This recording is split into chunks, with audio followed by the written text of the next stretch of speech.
What is going on, everybody? It is a crisis party before we even start the show. Phil's very happy.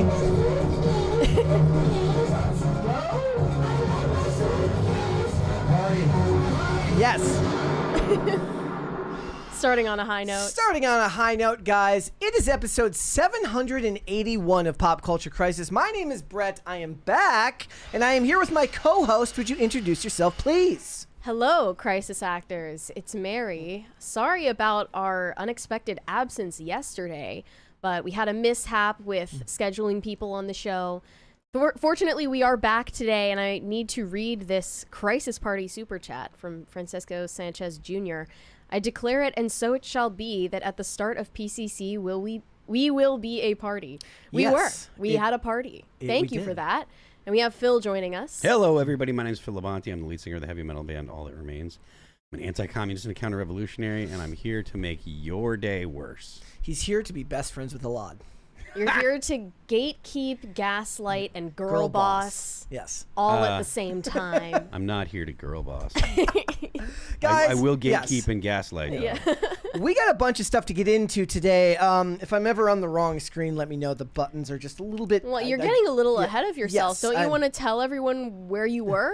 Oh, yes. So I was out of town over the weekend in Monday through Wednesday. We were picking a venue and we've got a venue booked for our wedding. Me and Olivia went and did all the big stuff. We did the venue. She got her dress. I was not there for that. I was not there for that part of it. We did tastings for catering and all of that stuff. And let me tell you guys, the wedding industry is a racket. The wedding industry is insane. But you know what? It's very, very exciting, and got to spend a lot of time with family, which is awesome. So I was gone, so I do apologize, but I am back now. No and I need will not for be... an apology. I actually just told them you were on a secret mission because I wasn't sure if you even told them where you were going. No. So so we were doing that, and then we got at least one or two more trips before then, and then we're getting married in September. Party. Yeah, it's going to be very, very good. We got a bunch of stuff to get into today, guys. But before we get started, hit the like button on this video and subscribe to this channel if you have not subscribed here yet already, especially if you are new here. What you do is you want to subscribe so that you can get notifications for all the live streams, all the segments that go up. It is the best way to help the show grow, along with sharing the videos and the live streams out with your friends and your family. Really the best way to help channels like this expand is to share the content with people, because the more people that see it, hopefully then they share it with their friends, especially if they think that we got something interesting to say. So please go ahead and do that, guys. And what are we talking about today? We're very excited to talk more about Blake Lively. No. So last week while Mary was gone, I actually covered it pretty extensively. It was a lot of fun to just sit there and look at, it's when you get to break all of the insanity down into manageable chunks, one story at a time. It's very, very interesting. So we're going to talk about the most recent update in the story, which is that she has amended her initial complaint against Justin Baldoni. So we will get into that. We're going to talk about Kevin Spacey, who basically told Guy Pearce, who was accusing him of some pretty crazy stuff back in 1997, grow up, you're not a victim. Kevin Spacey... He doesn't have a great track record, right? No, like, Guy doesn't. Pearce, just make sure Guy Pearce releases some kind of statement to say that he is not suicidal, he's not terminally ill, he's a very safe driver. Hopefully all those things. He doesn't have any major problems with his car. Yeah.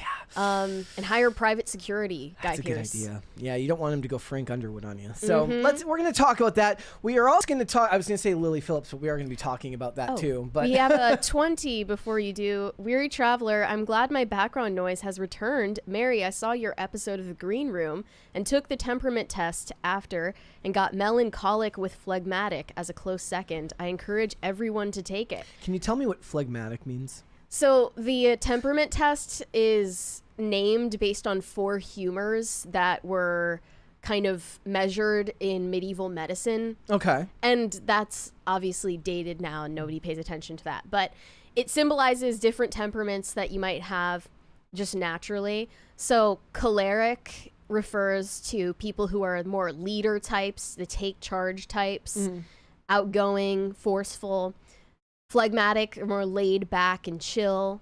melancholic or idealistic, and also more prone to, melancholy and wistfulness and creativity. Where do you go to take the test? I don't remember which one I took, but it's online. And then the last one was sanguine, and those people are the most like friendly, warm, inviting, outgoing types of people. So mine were choleric and secondary phlegmatic. So I'm like, take charge, but I'm also like chill. You know what I mean? It's a good combination. Yeah. So I don't know how that works. I don't even remember mentioning that during the green room episode, but highly recommend people take that test. Okay. It's a fun one. All right. We are also, I was going to say Lily Phillips and Bonnie Blue who are in a horror off right now, but we are going to talk about that. We are also going to talk. One of them just became trad mom because she got pregnant. Like no, both of them are pregnant. Both of them are pregnant? Well, I said it was like the reverse. I said it was the reverse lottery. Many will enter, one will lose. So it's basically that. But, whether they're pregnant or not really remains to be seen. We'll talk about that. We're also going to talk about... we are also going to talk about... Apparently, there's an epidemic of men signing up for women's fitness classes. And women have a lot to say. They're talking grunting, about trans women? slurping. Yeah. No. Men who identify as men. Not trans males. No, just men. You're embarrassing. Yeah. It's kind of weird. Let's go ahead. Let's just get started. You ready? I am ready. Go? Yeah, let's go. All right. Let's go. Cynthia Erivo. Oh, Phil is still on screen. See, Cynthia Erivo recently got cast as a race-swapped version of Jesus in a new musical, Jesus Christ Superstar, which is going to be played at the Hollywood Bowl. It's all blasphemy anyways. The musical is not a new concept. It was written by Tim Rice, and I looked into this after the announcement was made to understand what kind of story they're trying to tell here. It's quite obviously blasphemous and disrespectful just from the outset that you're casting a woman to play Jesus.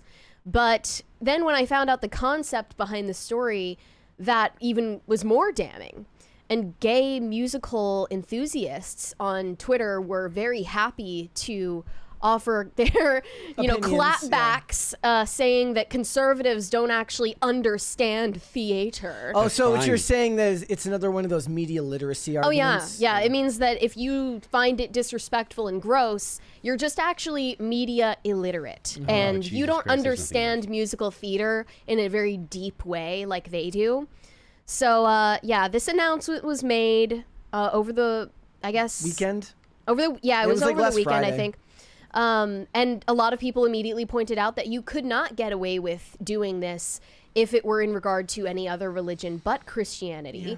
And that is the truth. I pointed out myself that if Tim Rice wrote a musical called Muhammad Superstar and cast Cynthia Erivo, or anyone for that matter, as Muhammad in that musical, there would be a fatwa issued for his killing in about 0.2 seconds, because that's just how things go. And all of these Twitter leftists were acting like I was pulling this out of thin air. But it's a known pattern that you are not allowed to disrespect Islam or any other religion except for Christianity. And they keep doing this. Do you know why?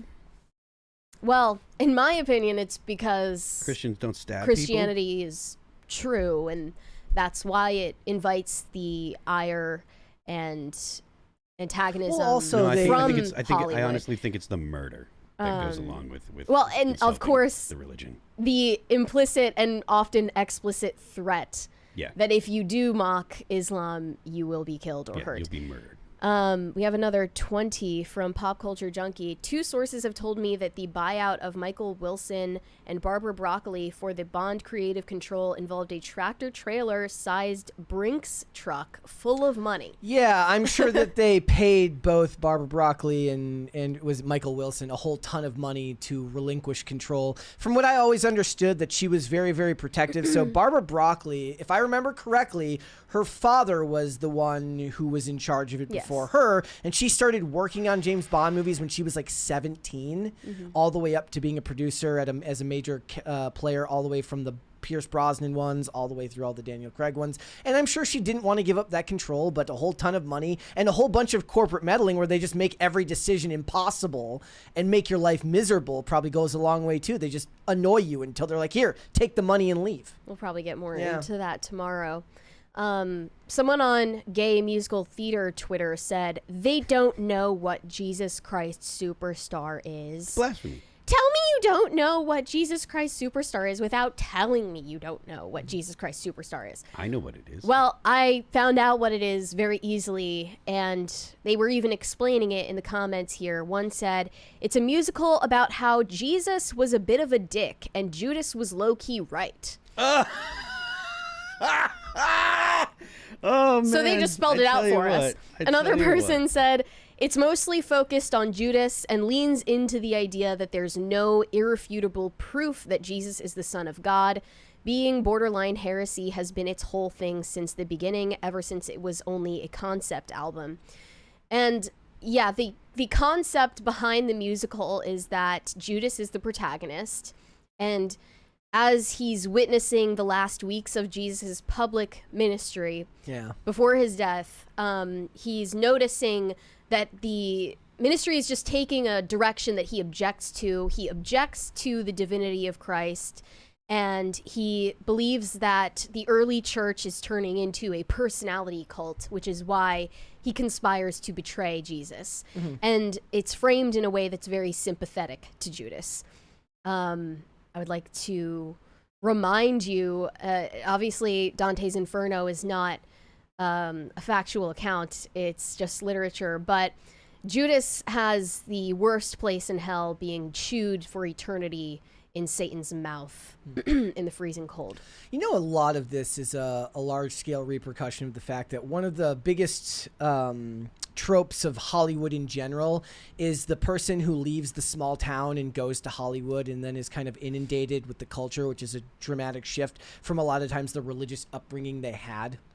You know, would you say that's Cynthia Erivo? Not in this case necessarily, but I'm saying there's a reason why that trope exists, right? The people find out that people in the coastal areas of the world see things very, very differently, and it goes to the writing, because a lot of the people that leave to go to Hollywood don't just want to be actors, they want to be creatives in general, and they carry with them a lot of baggage from their childhood, and that's on top of the fact that they just feel like they're being somehow subversive, even though this hasn't been subversive in 20 or 30 years. Well, that's why it was like written in the 70s or something. Like it would have been very like, the guy who wrote this play is 80 years old now. Yeah.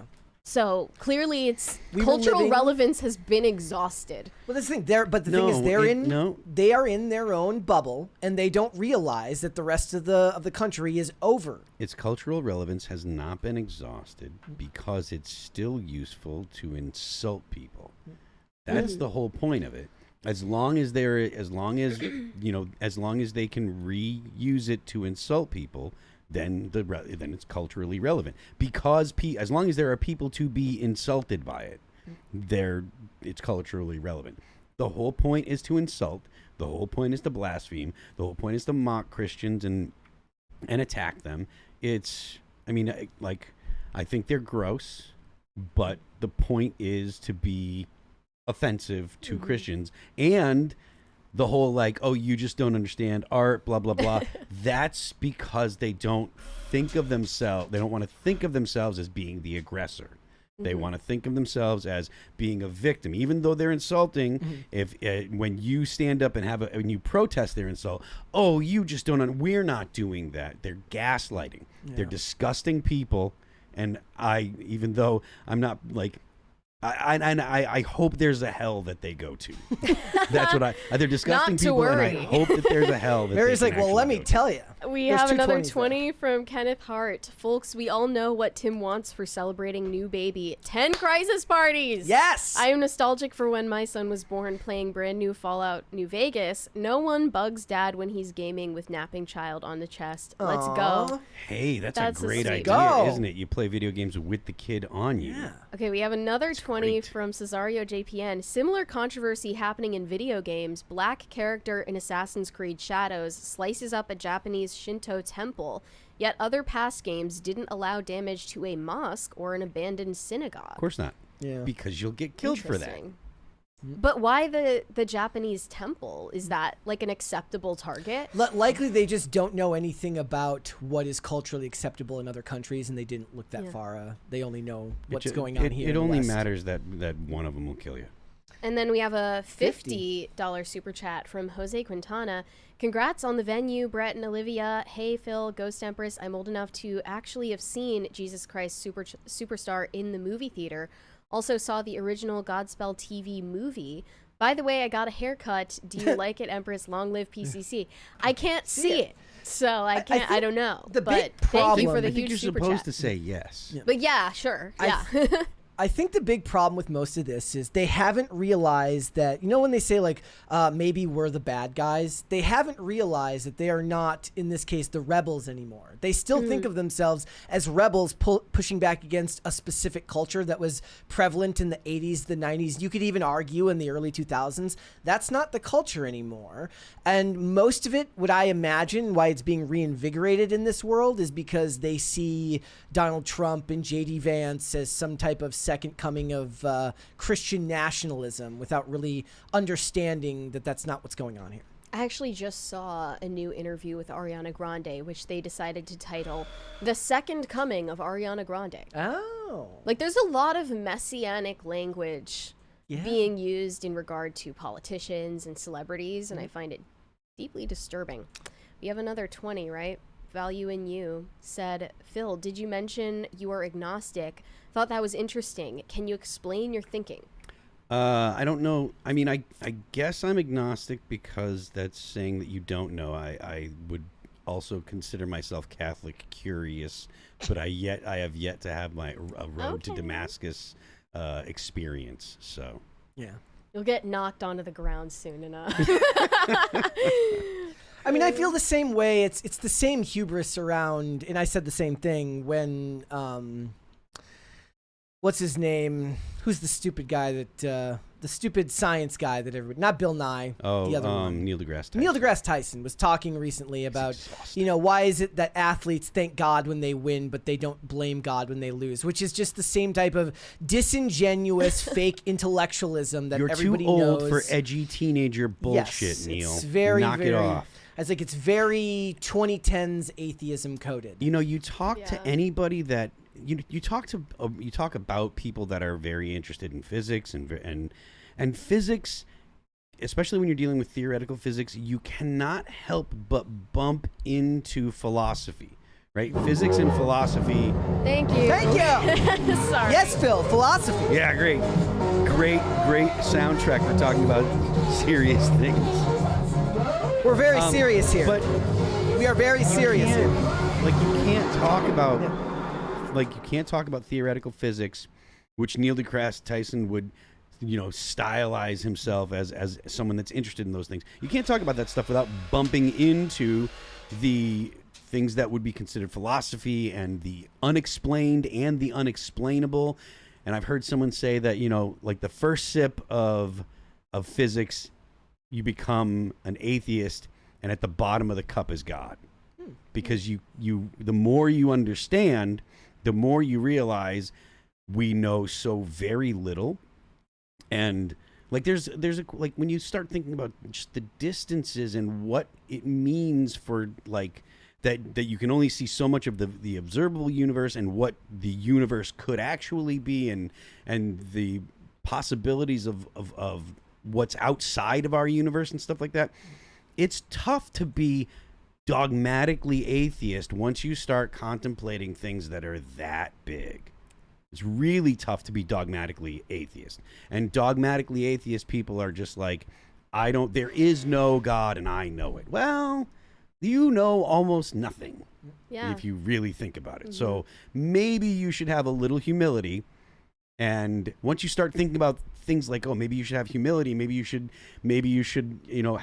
accept that there's so much stuff that you don't know. Then it's like, well, can I really say that I know that there isn't a God, or that it opens up so much of your it displays your ignorance to you in a way that's difficult to comprehend. So it's really hard for me to be dogmatically atheist. It's really hard for me to insult religions when they're actually just trying to understand the world. So We have another 20 from 420 Funny. My shitlib aunt doesn't like Dogma because of the buddy Christ, but is giddy posting about Cynthia. Welcome back, guys. Nice shirt, Phil. Buddy Christ is all right. Thank you very much. He was absolutely terrible and deserved to die like a dog. That is funny that they mentioned that because Dogma came out in like the 90s, or like I think in 99 or 2000 or something like that. What a great movie. And she's like still sour about it, but is completely. That's actually the funnier part, that she still thinks about it. To me, yeah. Did you see Dogma? Yep. No. Okay. Would you not see it because you believe it's blasphemous?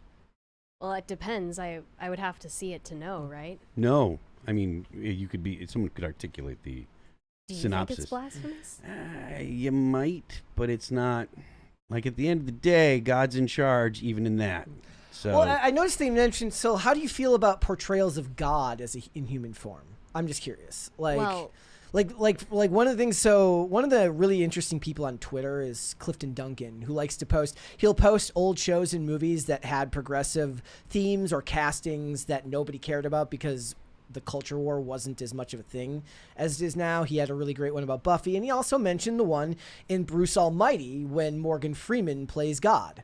And then he's like, nobody cared, nobody said anything because the movie was great and we were more unified as a culture. But I believe they do the same thing in in the show Lucifer. I forget who it was that they casted, but they do something similar in that to show play as well. Jesus? It's David Haysbert, I think. No, to play God. Like, okay, that's odd to me anthropomorphized. because the anthropomorphized God is Jesus. That's literally the point of the second person of the Trinity, is that is God in a visible human form. Yeah. For us to understand and for us to comprehend. Like, so I don't know, like, why there would be a need to portray God in, I guess, God the Father rather than the Son. If God the Son is literally how God is chosen to be seen and comprehended by human beings. Yeah. Now I gotta try and remember who it was. But most of the time they write these stories in order to be adversarial to Christianity. Correct. In the first place. Yeah. So it doesn't come from a place of creativity. It comes from a place of destruction. Whenever we talk about these topics, we have it's like a tap the sign. You wouldn't do this if it was another religion. We understand that, but it bears repeating. Imagine because if they the won't roles learn. were reversed. No, I disagree with that. It's not the reason you wouldn't do it if it were another religion is because of the threat of murder. Well, that's what I'm saying. But I'm saying people have to point it out every time. No, because people mock Judaism. People mock other religions that don't threaten to murder. Thank you. Yeah. Okay. Well, Christianity has a far larger global following and cultural influence, especially in this country. Need to than bring something back like the Crusades. Judaism. Okay. Well, I won't object. Okay. All right. Let's move on. This controversy blew up online over the weekend. A bride was in the middle of her ceremony and had struggles getting through her vows as one of the guests' babies was crying loudly in the video. And she gave a short look to the cameraman, looking quite perturbed by the whole situation. And this ignited a huge debate about whether weddings should generally be child-free, adults-only events, because of the disruptions that come with inviting whole families. Yeah. So let's take a look at the video. Okay, here we go, guys. Times over the last few weeks, but I'm the only one that knows them. And one of the questions I asked was, when did you know you were in love and wanted to spend the rest of your life together as husband and wife? Someone's screaming. I mean, did anybody check to see if it was the baby that was objecting to the union? She was, Yeah, right? she was objecting. So this is the look she gave to the... Everybody's... Okay. Claire, you look beautiful today. The baby agrees. Josh, you don't look too shabby yourself. First and foremost, I'm incredibly honored to be up here with you both today. For those of you who don't know, my wife... At that point, do you think it's on the parent? Like, why haven't you removed the baby from the room? Yeah. Yeah. Through premarital counseling earlier this year. We spent about 8 weeks together It's and just discussed some of the hard nonstop. I think the baby knows something. That's what Maybe. I think. I'm topics gonna that be we the all voice. face as we enter into marriage. So before today, I asked each of you a few questions about each other. And by the way, these answers were shared separately. So I'm the Baby only person crying. who knows them. You're both I guess wrong. besides my wife, who, God bless She's her soul, has glancing listened to me toward practice this about 50 times over the last few pews. weeks. But I'm the only one that knows them. And one of the questions I asked was, when did you know you were in love and wanted to spend the rest of your life together as husband and wife? Okay. There's Okay. your So- second. Okay. So I mean, So- it's not like she rage quit her No, own no, wedding not at and all. was like, "That's it, I'm done." No. She If- was just giving a weird look. If you want to support and endorse families, that means dealing with children. Like I love the fact. I mean, I that don't think they're saying leave the hold kid on the hold curb. I love the fact that Musk walks around with his kid. I love the fact that like everybody put up that picture of JFK Jr. with his kid, or John F. Kennedy with his kid under the desk, contrasted with Musk and his kid around. I like the fact that I like the idea of having kids around. And I think that we should normalize that. The idea of hiding kids away is bad. I think that's anti-family. I think that is something that the left would do. And I think that if you want to endorse and support families, the most basic and easy thing we can do is understand that kids are kids and embrace having kids around in public places. Well, what's interesting is that as the birth rate in this country has been declining, our attitude toward involving children in public life has also been shifting, and parents have been governing the behavior of their children less and less, and I think that's why people are fed up. There was a time in the mid 20th century when it was understood children were to be seen and not heard, generally, and I don't think that was necessarily a bad thing, and it was something you would deal with, in the moment. If you were in a situation like this where your baby is crying in the middle of someone's wedding ceremony, you would probably take your kid out Yes.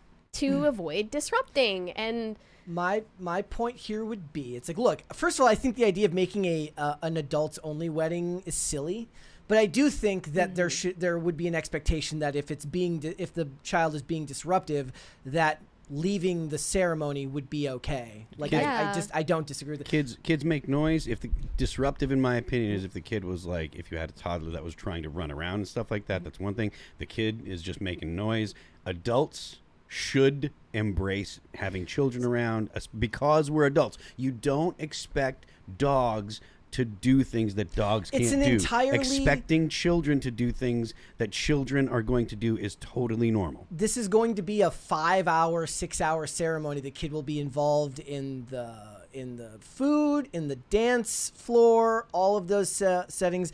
I'm not saying kick the kid out prematurely. I'm saying that if there's being disruptions made, maybe I'm just partial to In this the middle now. of vows. In the middle You're of vows. both wrong. You're both wrong. The only reason that it's even on here is these people are like, someone should have done something about that kid. Well, the parents- Yeah, the parents This should. Yes.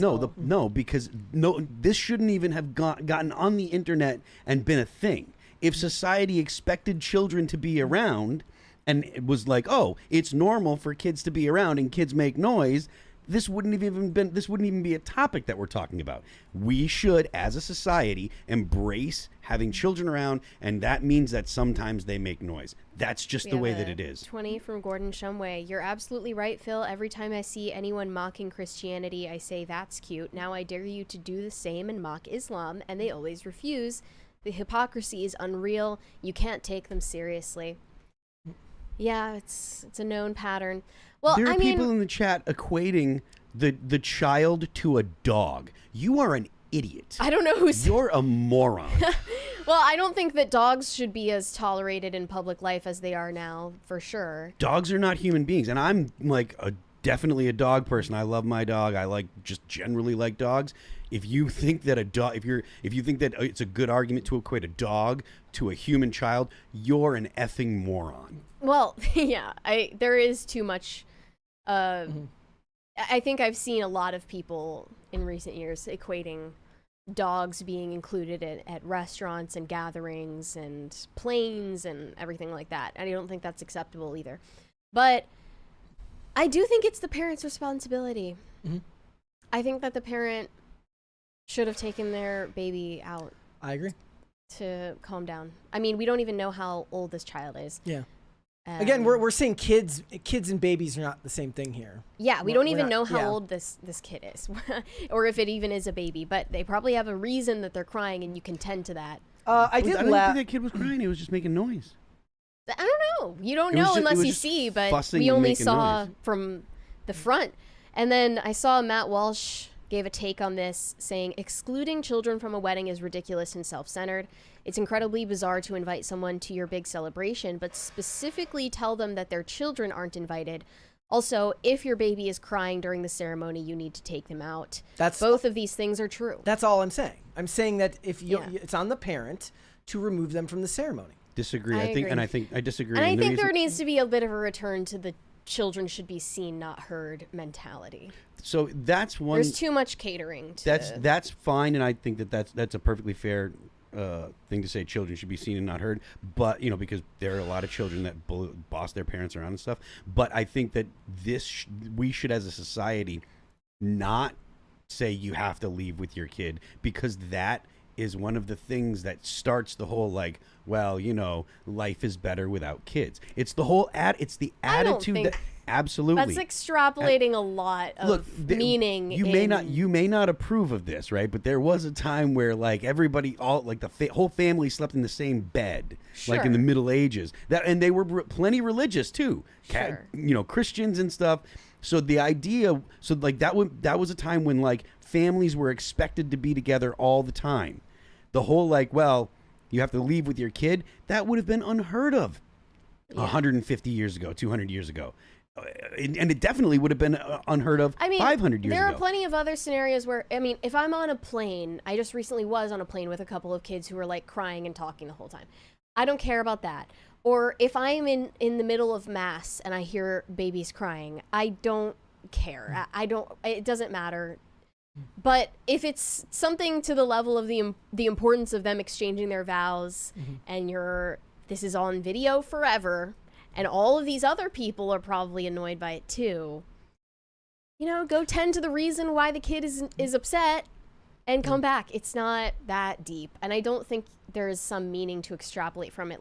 This is an anti-family sentiment just because kids don't abide by etiquette. Plants the seeds. I don't think so. I don't think so. We're not saying that they can't be involved because in we used to have the a much entirety more of the day's events. Okay, having a child-free wedding is insane, but I think it's a bit of a stretch to say that's an anti-family sentiment behind it. Nobody in their right mind thinks that parent deciding my child is being disruptive, I'm going to take it outside the room so that they can continue what they're doing while I calm the child down is somehow anti-family. We have a couple 20s. Both wrong.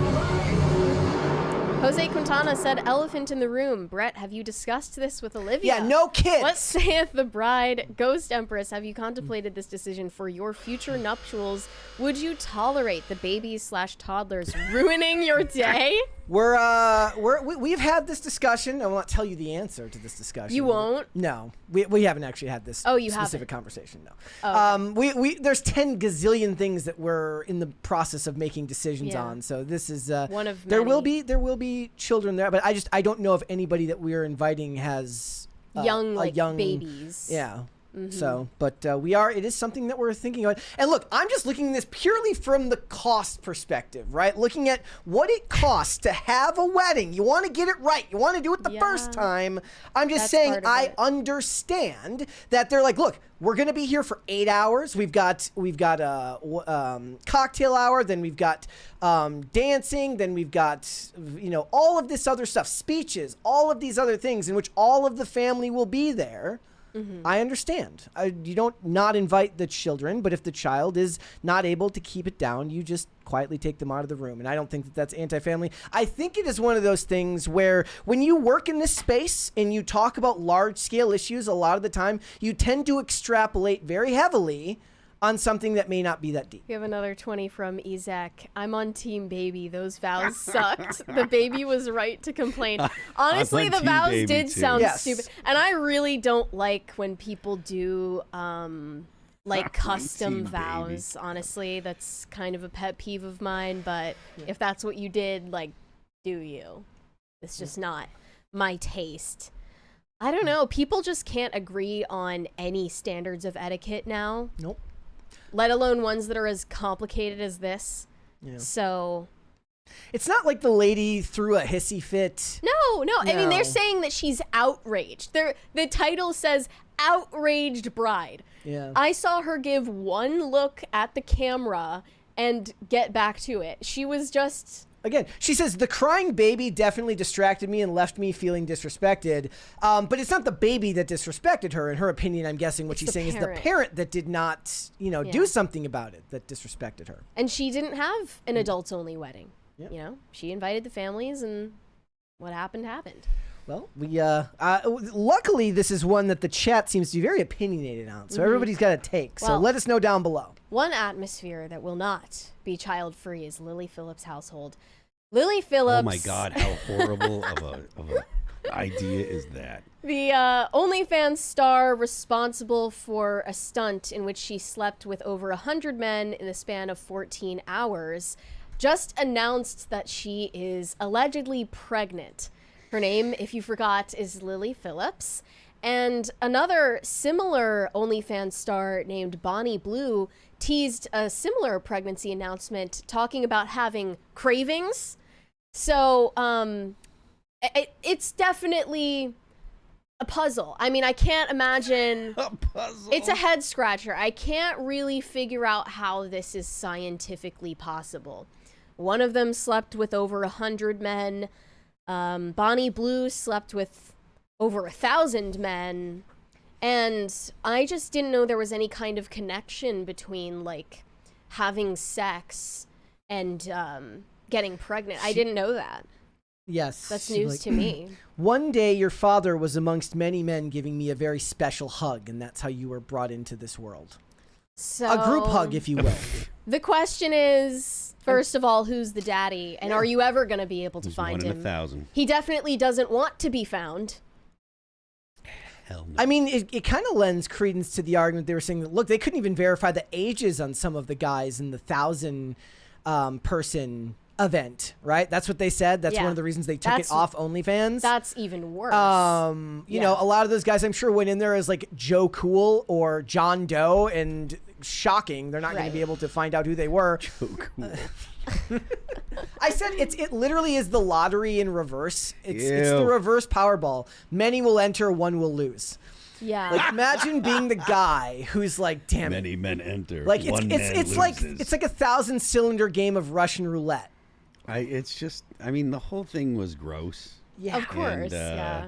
But But here's the thing: it's not real. It's not real. Neither of these women are pregnant. I am confidently gonna guess Not that even this just is that. a hoax. This is fetish content on social Yes, it is. in porn now. Yes, it A is, very yeah. very disturbing avenue even of saw- fetish content. I don't remember who it was, but there was an OnlyFans model I recall documenting her entire pregnancy for her subscribers on OnlyFans because they were using it as fetish content. And she actually was teasing a birth video to go up on the platform. I'm not kidding. Whoa. And yeah, that is obviously, that is CP right there. Like, obviously. The old cheese pizza. Yeah. And I never saw her getting reprimanded or censored on the platform for this behavior. But it's clearly attracting an even sicker and more twisted audience than they even had to begin with. The internet's a mistake. Thankfully, though, Yeah. I do think this is a hoax because Lily Phillips was recently on the Whatever podcast panel just 8 days ago. If you go and look at that video, she's seen And having they, a completely flat stomach. and they record live, right? That's It it's was not live. pre-recorded. Yeah, Lily Phillips was seen 8 days ago having zero pregnancy belly, and then you can see her in this Instagram post looking like she's at least 4 months in. So I don't buy it. This one? I just don't. No, it was on her picture that she posted. Okay, I don't have that, but yeah. Is it in there? I don't have that. I Okay. don't have that link. Do we have this video though? Is this a possible explanation? Okay, here we go. So yeah, up in my butt. You found it in there? Yeah. Like loose car keys? That was after in the like 101 guys. Yeah, some bastard must have lost the condom inside me. Oh, And so not what said. happens if the condom breaks for this? Or they're all tested, so I guess you're obviously... Yeah, yeah. I would hope. Not Finding big the enough father for the would be... condom That's a Beast Games episode. One time I found a condom. Yeah. Ew. She found a condom days later. Days later. Can you, don't you get like toxic shock? That can literally Yeah. kill you, yes. Yeah. Like, It's like when a surgeon leaves like a surgical sponge in you after a procedure. yeah, revolting, obviously. But you know, this is fake. This is obviously yet another attention grab. Remember the story we covered about the two women who were pretending to be trans to make content, and then the Yeah. trans people were mad that Yeah. by their terms cis people were making trans, and they were like, you're wearing making- my identity as a mask, and they're like, shocking. You're making trans into To a a- costume. And then everyone was like, weird. What? You don't say. And they used the word cis too. I remember that. Mhm. It But, is a I mean- costume. The whole thing is a costume. She posted about this saying the secret is out. I believe that when she did this stunt, sleeping with over 100 men, that was back in November last year. Mhm. So if you add up the time that has passed since then, theoretically she could be showing by now, but definitely not what I saw in these Instagram posts, where she has a full-on pregnancy belly. It's got to be a fake. I don't believe it for a second. Remember when Jake Paul was randomly wearing the fat stomach while working Yeah. out for That was even more convincing Yeah. than what I'm looking at right Yeah. now. people were like, he's putting on a bunch of weight from steroids. Yeah. Yeah, this is just the next level in this basically race to the end for these two. Yeah, it's just Lily the next Phillips, logical step in degeneracy. It seems like Lily Phillips and Bonnie Blue have started an intense rivalry for they're- attention. I really think that they just are sharing notes. It's Sharing just like, yo, here, notes. this is what I'm going to do. I'm going to do that. Yeah, too. but I mean, they are in competition with each other for subscribers. Do you really so- think they're in competition, or do you think that the subscribers are like another one that's doing the thing, the creepy thing I like? Yeah. I do not think that there's a significant competition. They look Yeah. almost exactly the same, close enough for dudes that are gooning, and they're doing all the same stuff because they're just like, oh, this worked for me. Here, you do it. Okay, cool. Here, I have this idea. You do it too. Literally, it's doubling up because the dudes that are creepy and like get off on things like 1,000 dudes banging me or whatever. Yeah. Like, they're just like, all right, man, it's another one that I'll toss, whatever, $100 or whatever at, I'll Well- say this isn't making me any less bigoted against British people. Well, are they both It's not What's the helping. word? They're both Yeah, they're both slag. British, yeah. Slag. Slag, yeah. Yeah. They're slags. It's kind of like WWE and WCW back in the day. You have to have a rival or you just won't elevate your content. So, who's going to be the first girl to bang 1,000 dudes if there isn't the girl banging 100 dudes first? Yeah, I mean, there's no moral to this story because the story isn't even real. No, But I I'll mean, just say, I mean, I haven't seen anyone saying congratulations. I was going to ask that yet. next. I did not see anyone, and What's then that drawing about? comparisons to that, and of course Elon Musk and what's going on over there. Yeah, what's that about? Every time I thought go we were out- supposed to celebrate life. Every time I go out of town, something crazy breaks on X. It's like one after the other. Next after time, the like other. when I went out of town over Christmas, it was H-1B visas and the start of the Blake Lively stuff. And this Yeah. time it was Elon Yeah. Musk and baby number 13. He should just name it 13. Yeah, why not? She's- Just put him in a filing Because cabinet. 13's an unlucky number. Oh yeah, you're right. You're right. I mean, does a guy like that it made believe me in luck? realize Amber Heard has been the most quiet ride or die baby mama thus far for Elon.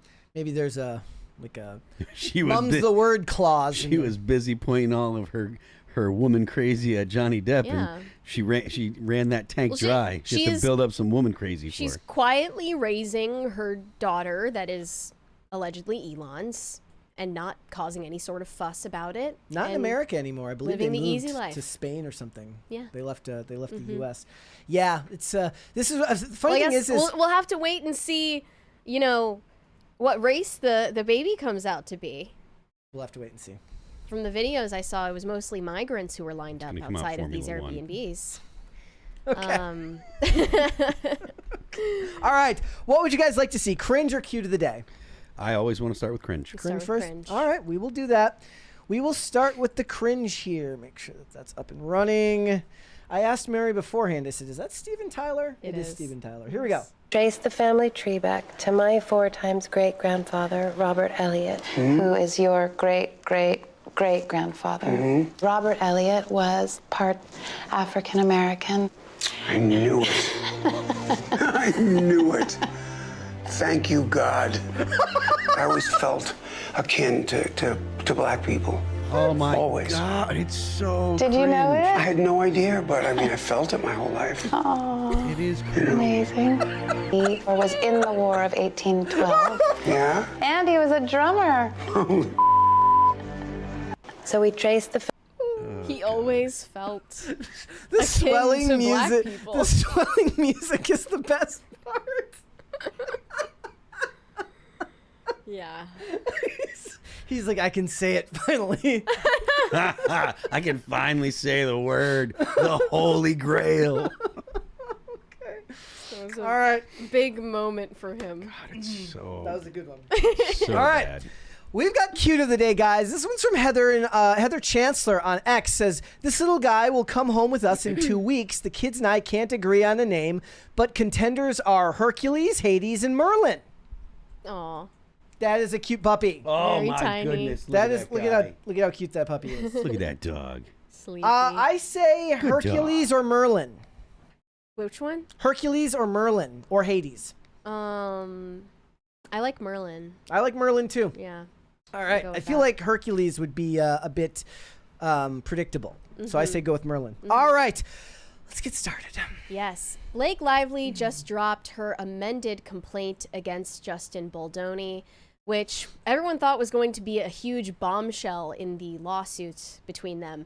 Unfortunately, it's mostly a nothing burger, but what I've realized is that Blake Lively had to strengthen her argument by rallying the sisterhood against Baldoni. She is now hinting that other actresses on the movie were also uncomfortable in Justin Baldoni's presence. Live by the sword, Baldoni. Yeah, I mean, being that he is a male feminist, it's hard to feel bad for him. These are the tactics that he supported when he chose to believe all women, as a good male feminist does. So Blake Lively did not end up naming those actresses explicitly, but they're likely to be Jenny Slate, who played her sister-in-law in the movie, and Isabella Ferrer, who played the younger version of Blake's character in the movie. They were reached out to for comment, but have not said anything so far. It's heavily hinted at in this new complaint that they also felt victimized by Justin Baldoni in some way, shape, or form. She puts a new emphasis on the harassment and retaliation she detailed in previous filings. There are at least 2 other women cited who allegedly suffered from the actions of Baldoni and his Wayfarer Studios CEO, Jamie Heath. The individuals' names are left out of the document for now, but it notes that they do intend to be witnesses in the trial starting next year in the So New York why? City federal court. So why are they left out now? Yeah. Because what? Because it prevents the people that he has working for him to go out and find something that might run contrary to their claims.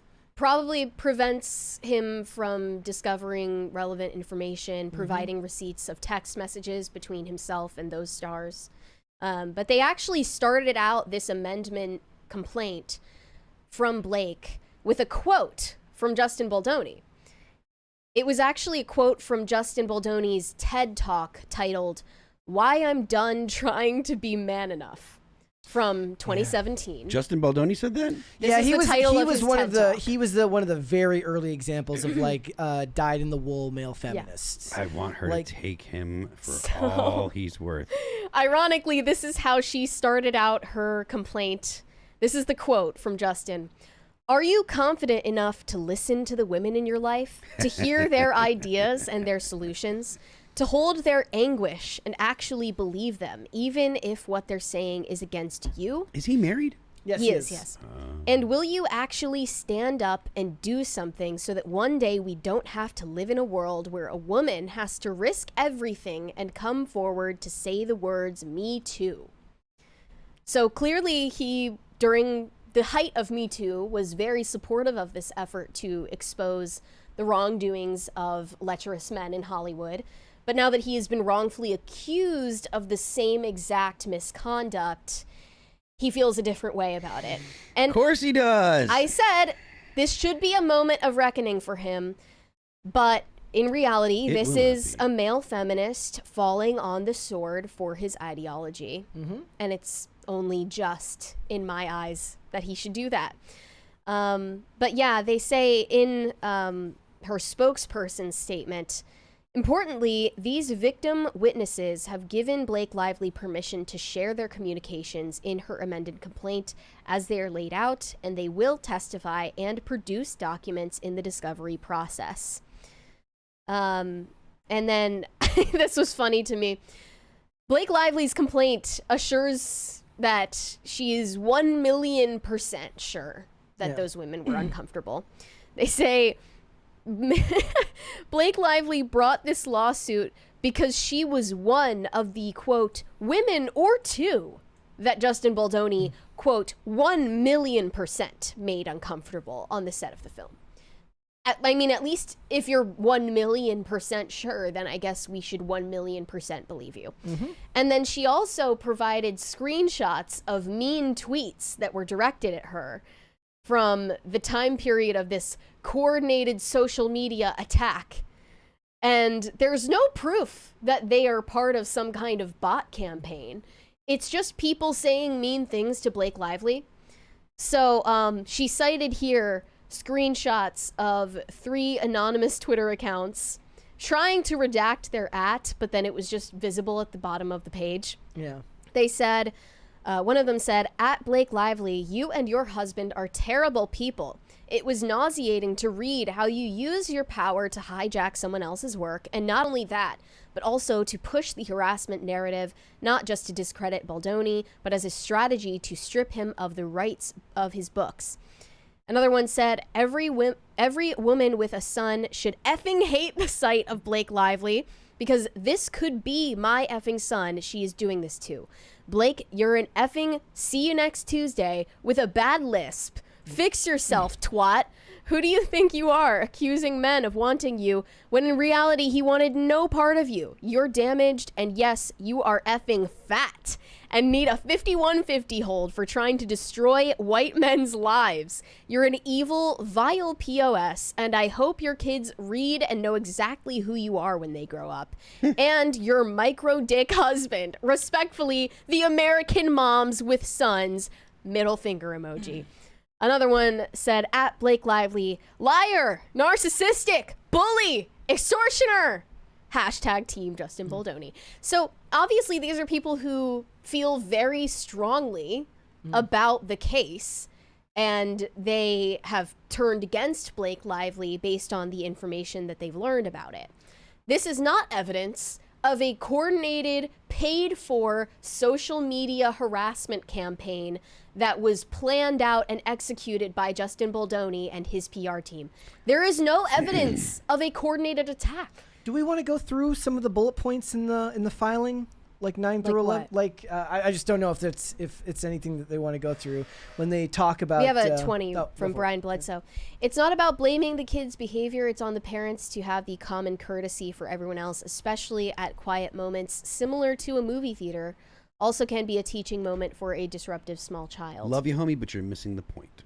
Should they take their kids out in the middle of the movie? No, the point is, if everyone should expect the person to just have, everyone should expect children to be sometimes around and noisy. The fact that people are expecting the parent to take them out is what is throwing cold water on the idea of having children around all the time. I think if your I know you baby is in a disagree. movie theater crying, you shouldn't keep the baby in the movie theater. That maybe in a movie theater, but I'm not even. Wait, so a convinced about movie that. theater's not But okay, but a wedding is? I don't think that. I don't personally. I don't think either of them shouldn't have to leave. Okay. But I don't think that. I don't Oh, think. okay. First of all, like that baby wasn't crying. That baby was fussing and making noise. That's gonna happen. If the kid was crying and like colicky and unconsolable, maybe because you want to fix whatever the problem is with the kid. But if the kid's just making noise, kids make noise. That's Blah. part of it.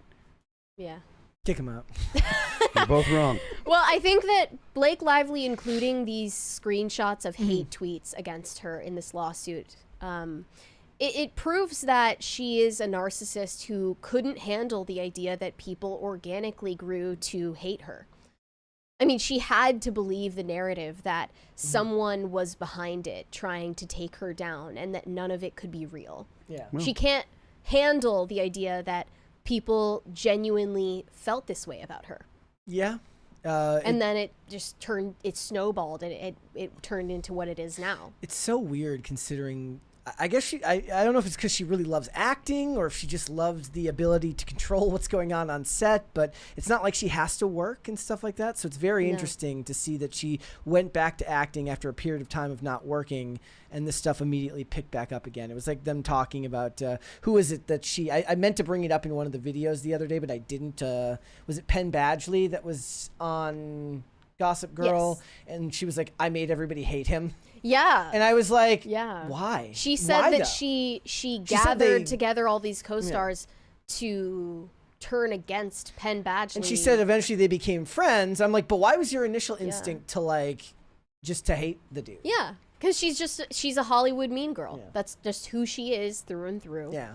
Not saying that's even like that bad of a thing. There are plenty of them out there who don't take it to this level of extremes. I mean, personally, I got a lot of pushback for this, but I love that Blake Lively and Ryan Reynolds are in the type of toxic relationship that they're in. I find it hilarious and endearing. I do. I like that. I love the idea of making Balboni's life Balboni. worse, whatever his name is. Balboa. Baldoni. Justin sucks balls. No, Donnie. I'm sorry, but if we're talking about who's winning the PR game, he is absolutely winning the PR He game. is, So one of the hardest things that might ever exist in humanity is to get conservative-leaning people to sympathize with a male feminist, and that's exactly what he's done. Or should I say maybe somehow accomplished not it. that he did that, but that she pushed them to that through her behavior. It's impressive. It really. is.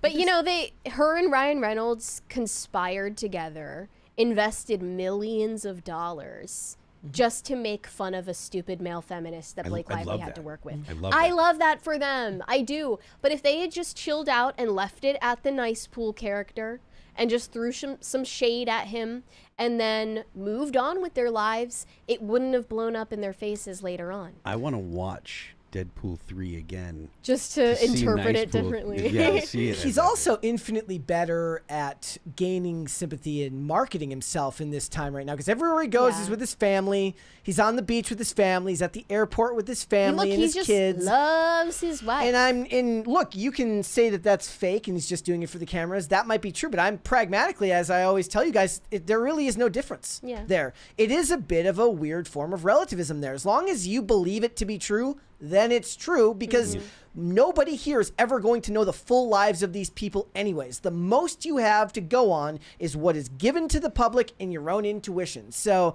having any type of like die-hard opinion about any celebrity is foolish to begin with, because you can't actually know them. There's Any of also a bizarre comparison made between Blake Lively and Hamas in the lawsuit. So Justin Baldoni is not the only person getting sued here. He is getting sued for more serious claims than the other co-defendants. Jamie Heath is the CEO of Justin Baldoni's production Steve company. Sorowitz is the co-founder of Wayfair. Right. Yeah. Steve Sarowitz was a co-producer on It Ends With Us, and he's also getting sued by Blake Lively for breach of contract. And they issued here a very strange statement that he made. He they say the co-producer, Steve Sarowitz, confessed to a third party that if Blake Lively or Ryan Reynolds ever cross the line, then I will go after them. He declared, I will protect the studio like Israel protected itself from Hamas. There were 39,000 dead bodies. There will be 2 dead bodies when I'm done. Minimum. Not dead, but you're dead to me. So that kind of dead. But dead to a lot of people.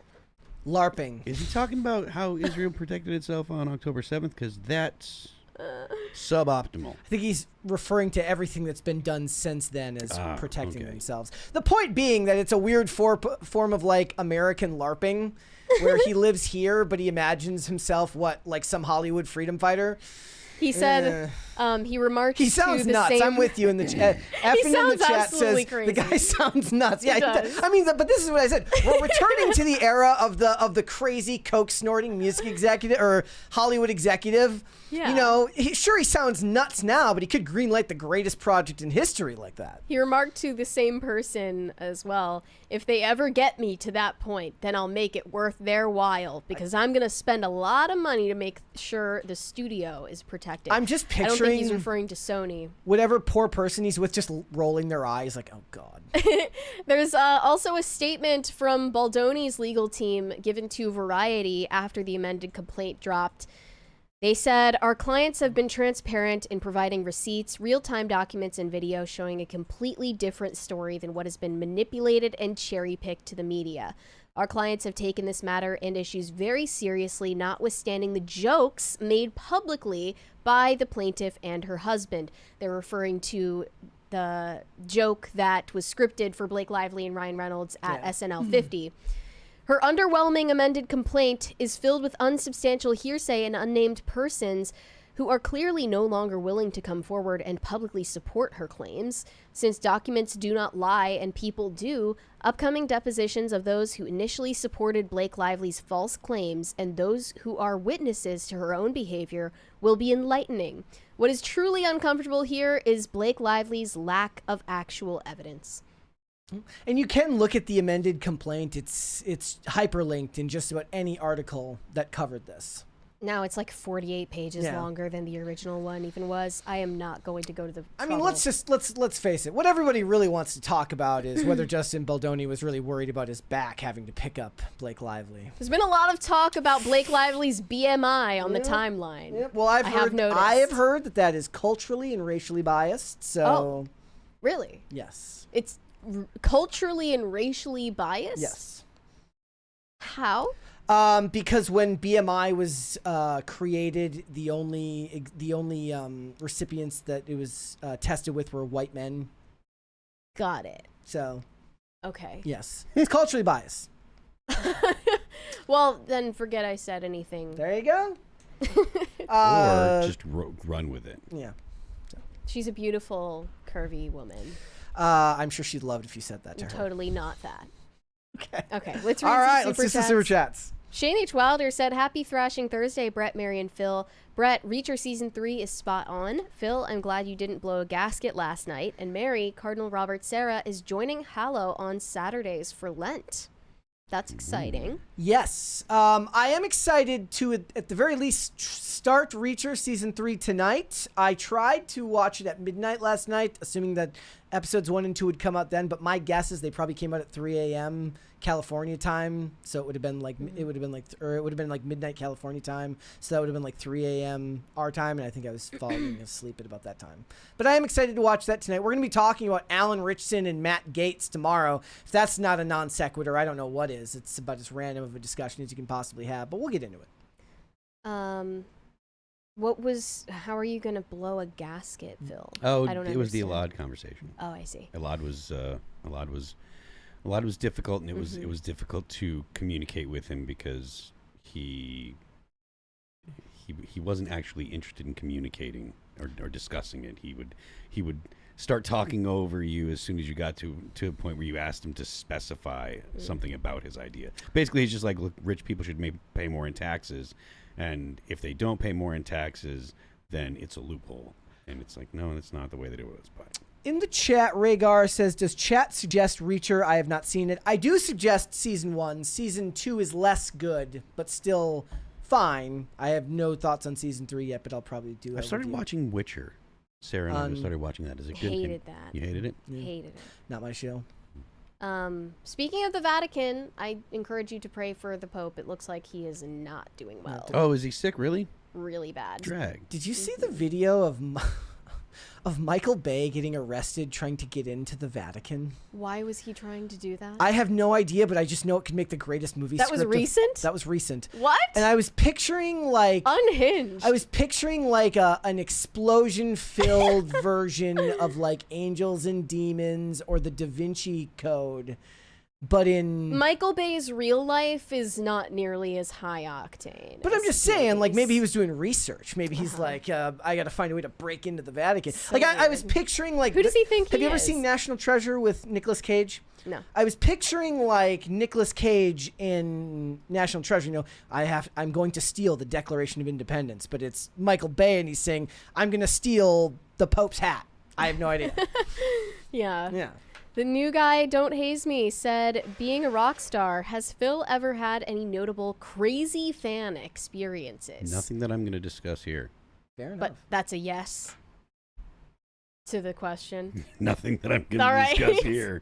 Weary Traveler said, I thought it was a Marilyn Manson album. Then Jesus Christ Superstar. Oh. I was referring to the musical by Tim Rice, not the album.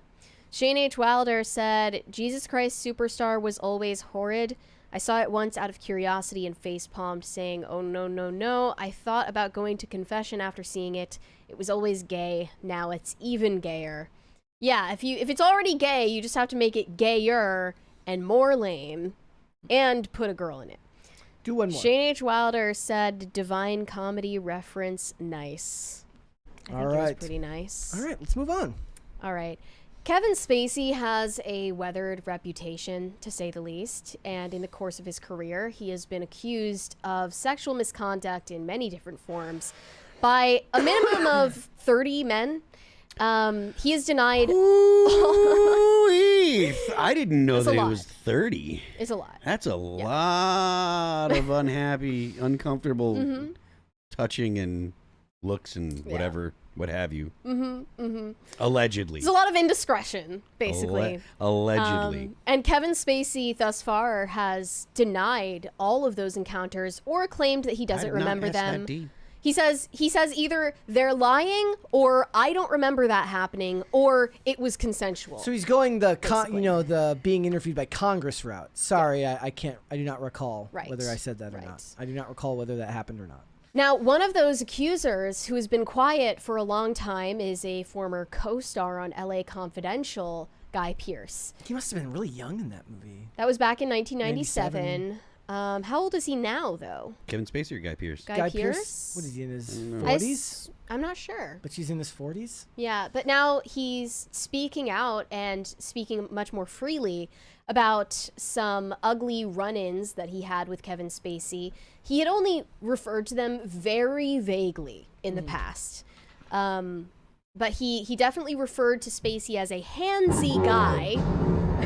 Hold, please. Thank you. Tonal issues. Doesn't matter, we're dancing.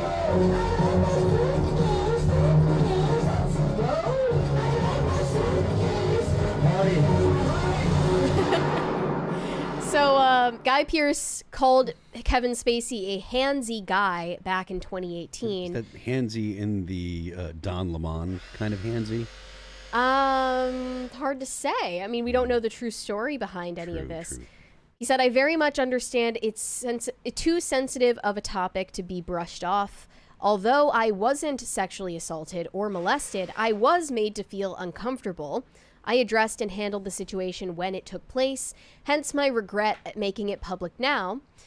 Guy Pearce is far more open about it today, but he is still choosing his words carefully.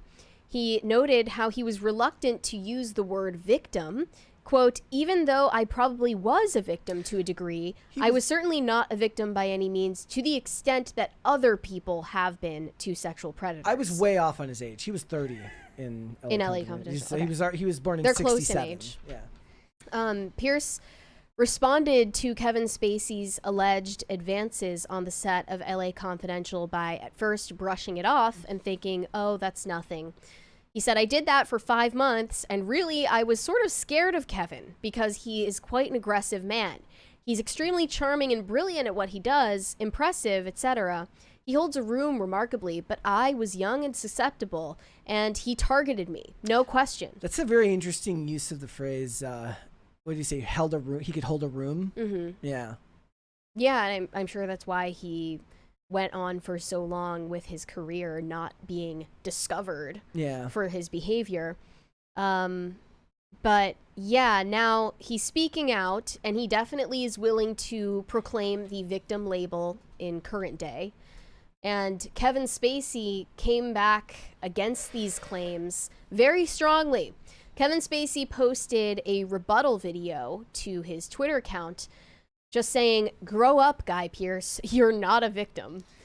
Let's watch this video here, guys. Make sure there's nothing that's going to be. He was really channeling Frank Underwood in this. No, other people were saying that it's the opposite, that he wasn't doing the Frank Underwood impression while he's doing this video. Guy Pearce, I've now read the comments that you made about me, and while I would have preferred not to have to play this out in the media, you obviously have your own reasons for wanting to do exactly that. But we worked together a long time ago, you know. If I did, like, I feel like the Frank Underwood version would be more of an, there'd be more of an like affect. The weird Tucker Carlson interview, yeah. more like the fireplace video. Yeah. Something then that upset you, you could have reached out to me. We could have had that conversation.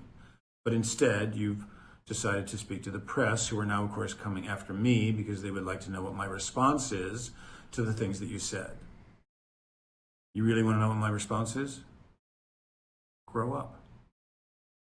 Did you also, by the way, tell the press that a year after we shot LA Confidential, you flew to Savannah, Georgia, while I was shooting Midnight in the Garden of Good and Evil, just to spend time with me? Whoa! I mean, did you tell the press that too? Or does that not fit into the victim narrative you have going? So anyway, I apologize that I didn't He's about to hit him with the, but did you die, though? get the message that you don't like spending time with me. My I goodness. mean, maybe there was another reason, I don't know. But that doesn't make any sense that you would have just been leading me on, right? But here you are now on a mission some 28 years later after I've been through hell and back to do what? Just in time to stop the bad guy? Huh? Is that what's going on here? What took you so long? Did your horse run out of gas? I mean, you want to have a conversation? I'm happy to do so. Anytime, any place. We can even do it here, live on X if you like. I've got nothing to hide. But Guy, you need to grow up. You are not a victim. I'm waiting for him to do the boomer thing where he can't shut the camera off. Well, then you get a nice fade to black at the end of the video. Well, he's a consummate artist, right? I imagine that he scripted that and practiced it in the mirror multiple times before the final delivery. Yeah. That was really well done. He hit all the beats and the points. He ended his inflection Very right where he needed pregnant pauses. Yeah, it's a bit fake, a bit produced. He does look bloated, somebody said in the chat. He's not having the best life right now. No. I mean, let's just talk about it though, because this was getting compared to a video that Kevin Spacey made back in 2019, and it was just a few days before a third accuser of his mysteriously died. Yeah, they kept dying. So far, three Kevin Spacey accusers in the span of a year, in the middle of 2019, died under mysterious or undisclosed circumstances. The latest was Ari Ben. He died by suicide. The first one was Linda Culkin, hit by a car. And the second accuser was an unnamed massage therapist whose cause of death was never made public. But it was all within the span of a year that happened. Yeah. So I would just say Guy Pearce needs to keep a watch out for, check the brake line, my friend. issues with his brakes, or are your tires all on make properly? sure that Is your anybody doors are loosen the lug nuts? locked. Clarify for everyone that you're in a healthy mental state. But at the time, just days after the death of that accuser, Ari Ben, by an apparent suicide, that was when Kevin Spacey released his cryptic video sitting by the fireside. And he said in that video, quote, "The next time someone does something you don't like, you can go on the attack."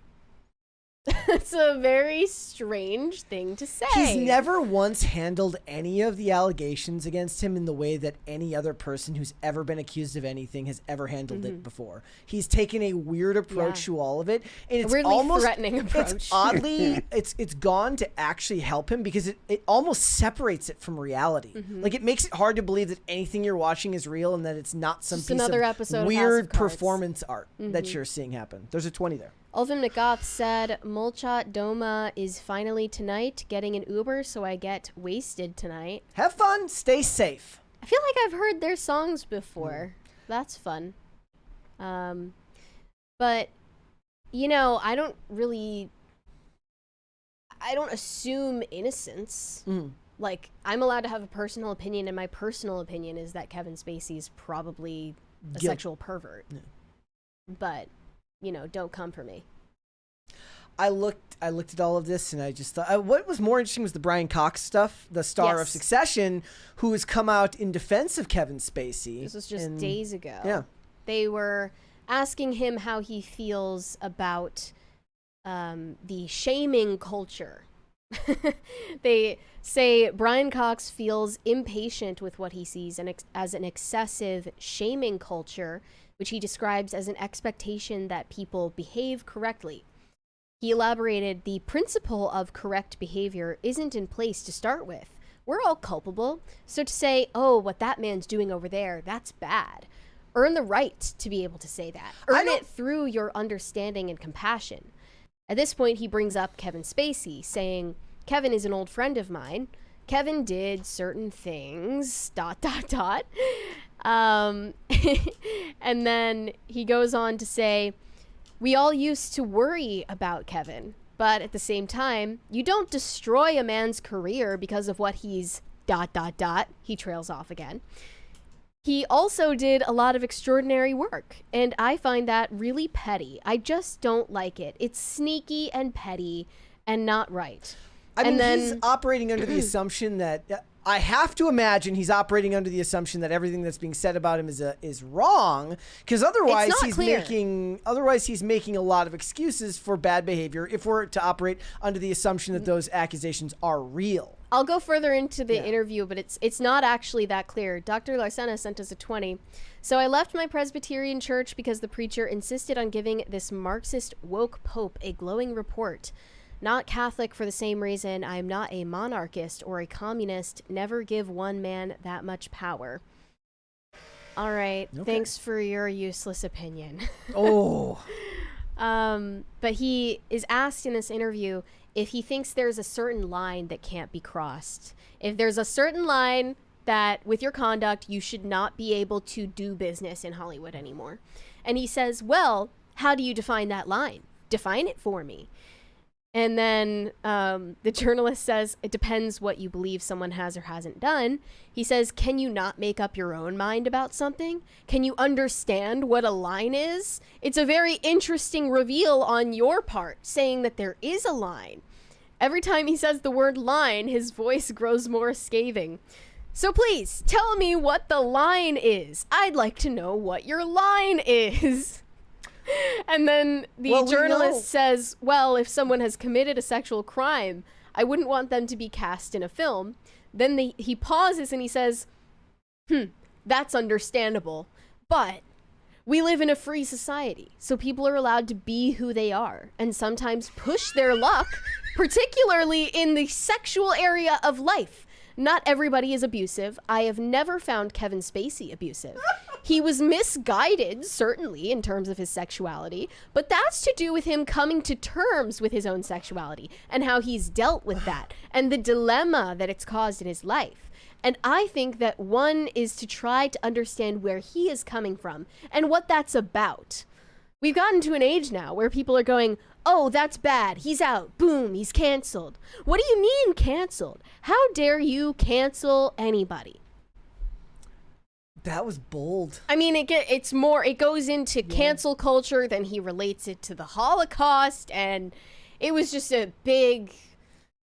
I mean, it was... I don't know why he's defending Kevin this It's actually the most Hollywood take you've ever heard, right? Which is that, yeah, sure, he did some bad stuff, but he's a great actor. No, he literally blamed it on homophobia.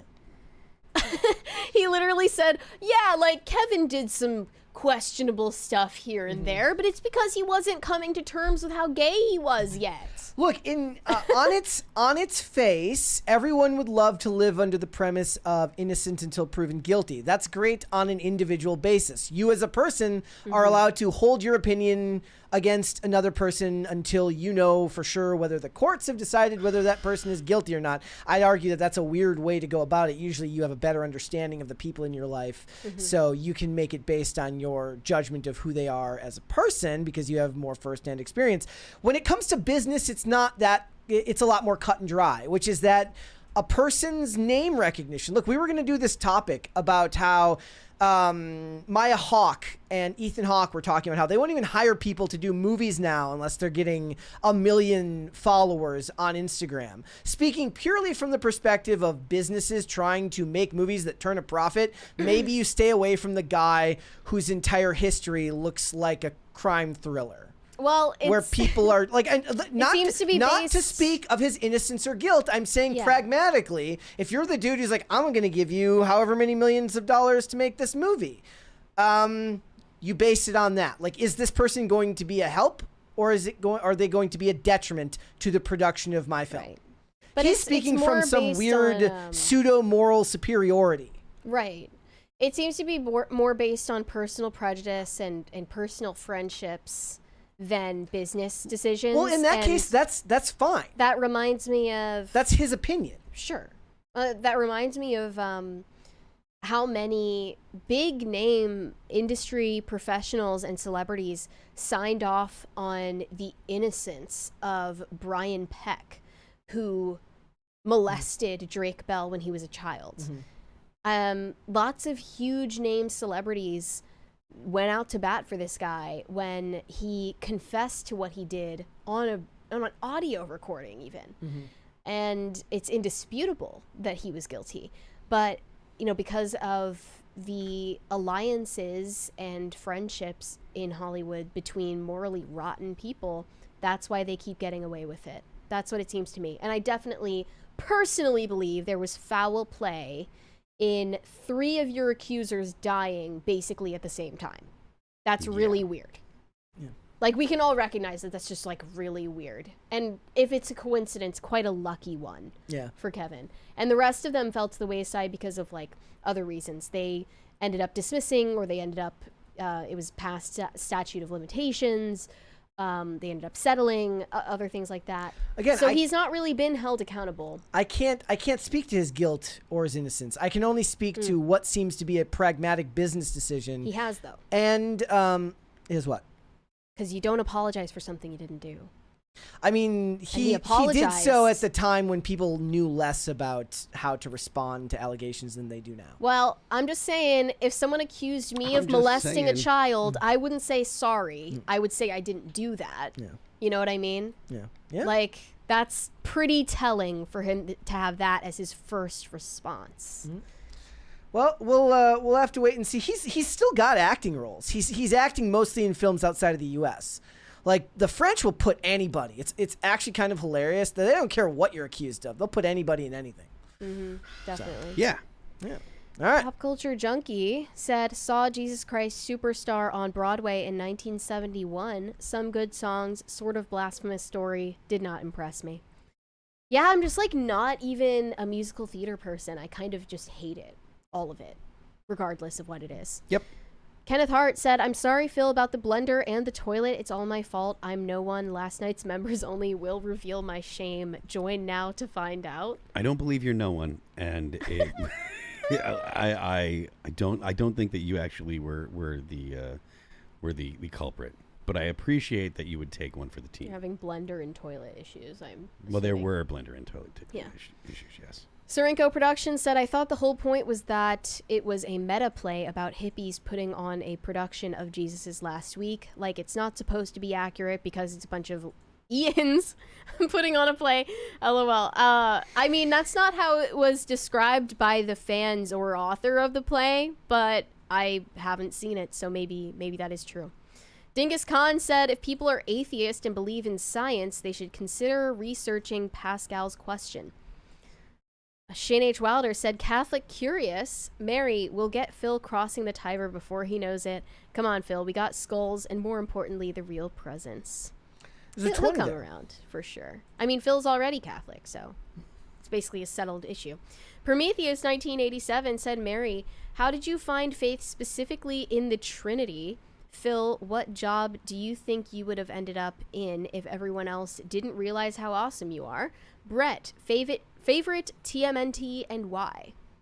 If I'm being honest, the childhood answer is Leonardo, and then the adult answer is Raphael. Are they asking? I feel like they might be asking like favorite movie. Oh, if you're asking for movies, the 1990 Teenage Mutant Ninja Turtles from Golden Harvest, that was the best. And Phil, what would you do if no one realized how awesome you are? I don't know. I was working in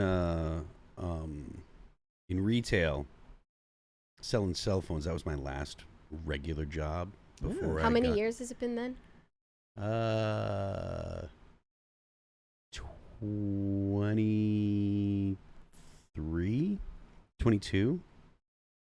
Yeah, something like 22. Cool. No, I'd actually might have been 21 because the last I quit the job that I had right when This Darkened Heart came out. This Darkened Heart came out in 2004, in March 2004. So that was when the last time I had a real job, where before I became before I became a rock star or an internet personality. Mm-hmm. So. And to answer your question for me, how did I come to faith specifically in the Trinity? It's hard to say because I am a cradle Catholic and I was raised in the faith, and I did receive a really good Catholic and just generally Christian education, but I wouldn't pretend to have any deep theological understanding that goes beyond the basics. But I am more, I guess, Augustinian in that I have faith that seeks understanding. I don't have a full understanding and I never will. Pop Culture Junkie said, Phil, agree with you about quantum physics. When you dig into spooky action at a distance and the observer effect, religion starts to seep in. Yeah, it's real. I mean, it's really, really, really tough to start looking into quantum theory and realizing how much of the real world that we experience is almost like just potential. It's like possibilities. And the argument that our observation of things actually makes them kind of become real. Oh, yeah. Is kind of compelling. Yeah, like things know that they're being observed. It changes their behavior. For a second, I thought you were making a joke about it, but no. It is weird because, and the whole fundamental basis for understanding that idea comes from the fact that at a subatomic level, looking at something causes it to change because you got to shoot a photon at it. And if you're dealing with something that's smaller or less massive than a photon, just the act of shooting that photon at it makes it move. Like, if you want to look at a particle that's the same size as a photon, you shoot a photon at it so you can look at it. Well, the photon bounces into it and it moves. So you can't know the speed and velocity of a particle and not accurately and at the same time know the location. It's weird. And what that means for everything else in the whole universe is crazy. So, but yes. I heard that there's an asteroid hurtling towards Earth and there's a 3% chance it's going to hit us. 3% and growing.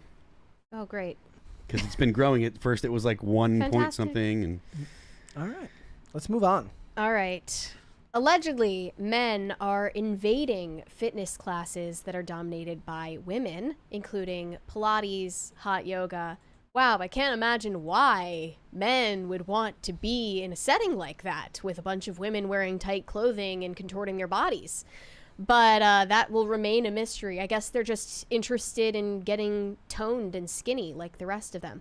Look, but women, Maha is a thing now. Yeah. Okay, guys want to get in shape. Women are noticing an increasing amount of males in these boutique fitness classes, which are, they are quite expensive but if a man- a lot of the time, and it's Not a high so investment in it. Yeah. So I would also be frustrated if I were them. They're all saying this is becoming a bigger and bigger problem, and they aren't able to just explicitly ban the men. What if there were Because- babies in the class? Can we ban the babies? I mean, that would seem more fair, actually. It's including babies Yes. rather than men.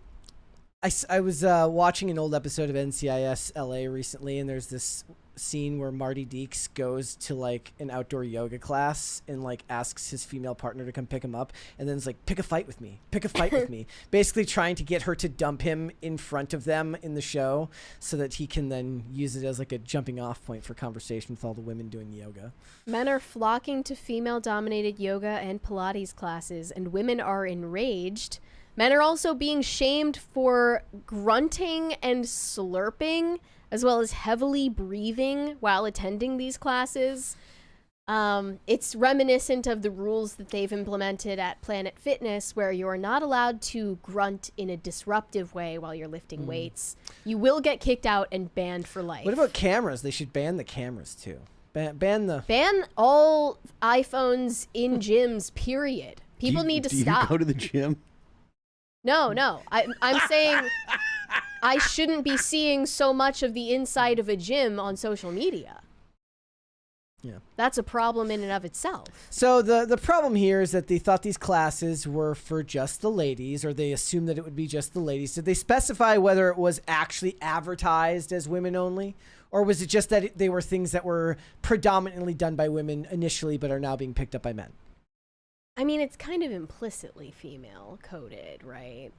Like, you understand, not that it's said That's the most explicitly, feminine but thing it's I've like, heard. But you it's should pretty much, know. it's pretty much implied that if you go to a Pilates class, like, it's going to be women there, right? I mean, men do yoga. Yeah, I mean, that's true. Men do yoga. And I think especially nowadays, unless you make it explicit that it's only women, there are going to be dandies that show up. I love that. Well, even if dandies? Yeah, I love that term. We should bring that back. But even if you do explicitly say that it's a females only class, that just is going to make men want to invade it even more, and they'll just, pretend to be women to do so. Yeah. But we're actually talking about men who don't have some kind of delusion that they're women. Just men, normal, straight men. And they're showing up and causing a huge disruption.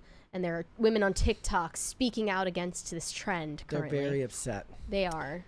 Rightfully. They are Here we go. furious. Men leave women alone. Not to be dramatic or anything, but if a man is in my Pilates class, my day is automatically ruined. It's over. Canceled. They will one day study TikTok hand gestures. There's a lot of hand gestures going on. Is that something they teach in Pilates? It's just like going like this. Well, no, this is a TikTok thing. It's like your hands have to be doing something. It's weird. Because you're holding the phone with one hand and then you're doing this with the other hand. A lot of underhanded pointing like this. See, and this one too. This one I get. This one can actually be used like if you're giving like a public speech or something, you can use this as a point of inflection to guide your speech. So that looks to be what she's doing here. Let's listen to this one. About men in group fitness classes. It's gonna piss some people off, but I don't. A guy interrupted her. Thank you. We put a girl on.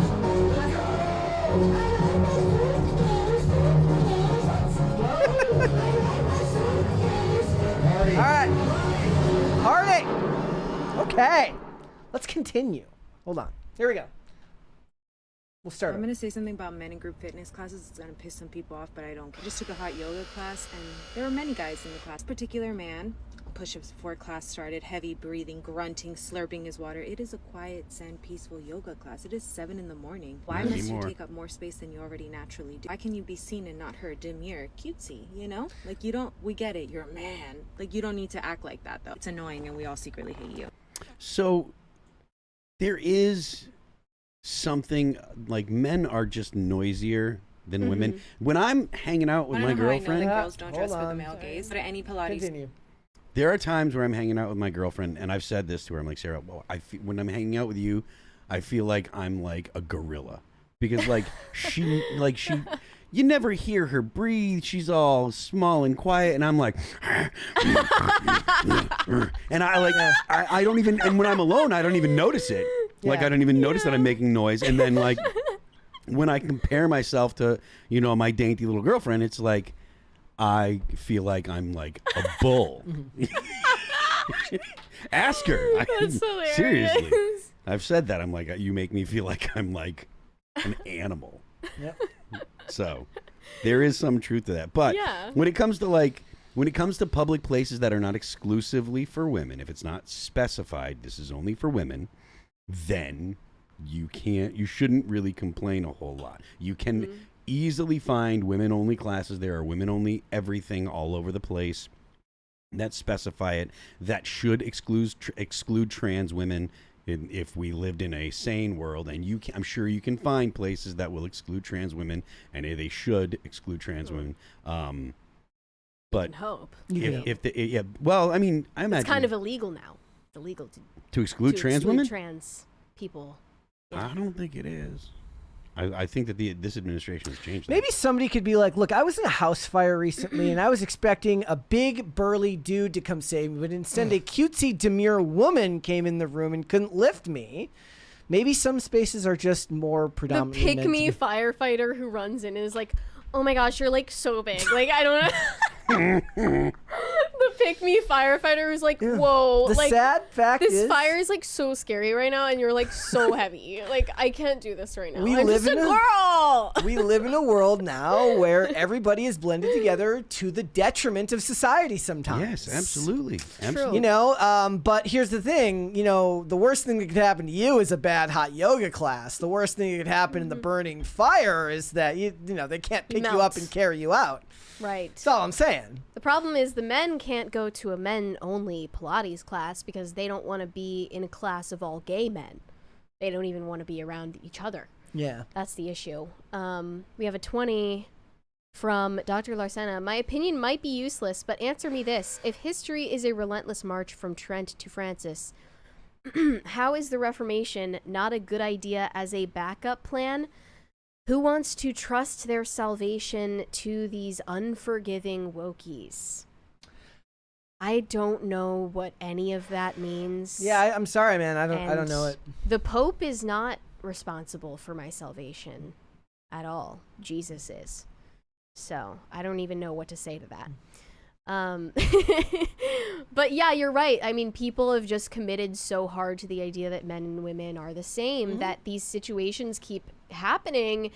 And, you know, I bet that these women would probably be roasted if they said they didn't want gay men to be a part of their classes because they're essentially put in the same bucket of... And they're in a different part of the hierarchy of progressivism. And we just saw this new Twitter controversy about father planning a boys trip for his son and his nephew, and his tomboy daughter didn't get invited. She's very hurt by this, and her mother feels like the dad really effed up and should have included her, but she doesn't seem to understand that clearly that time between men is important and should be respected, and the dad doesn't seem to understand that needs a real explanation. Yeah. Like, it needs to be made explicitly understood to his daughter that that time is important and needs to be respected, and that she'll have her own time. Yeah.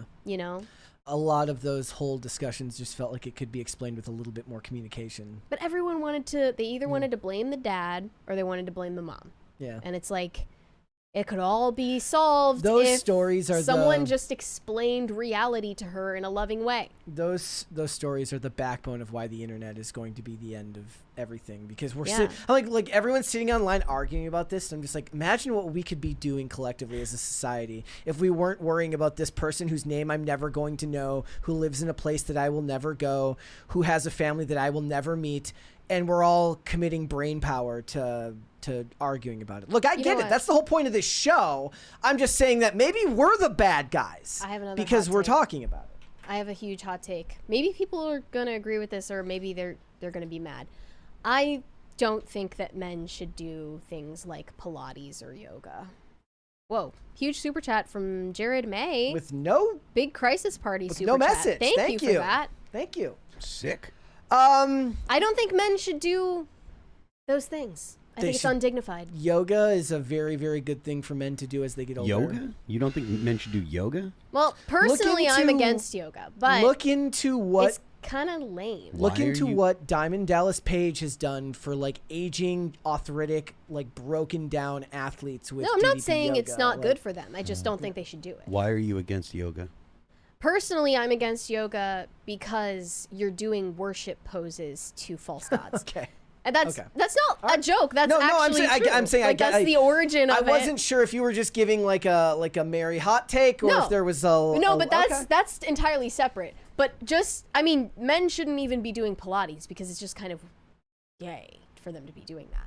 Personally, I don't actually know what Pilates. I mean, I know what Pilates is, but I wouldn't be able to tell you that's them doing Pilates. Yoga, I get. It's kind of more. I think it's more intense. Like it requires more muscle strain and actual strength training than yoga, but nothing religiously objectionable about Pilates. I just don't think men should do it. It's just kind of fruity. Like is that crazy of me to say? I just think it's fruity. I'm guessing for most of them, the idea is like, look, if it benefits my health, the opinion of other people's opinion of what they think it is doesn't really matter.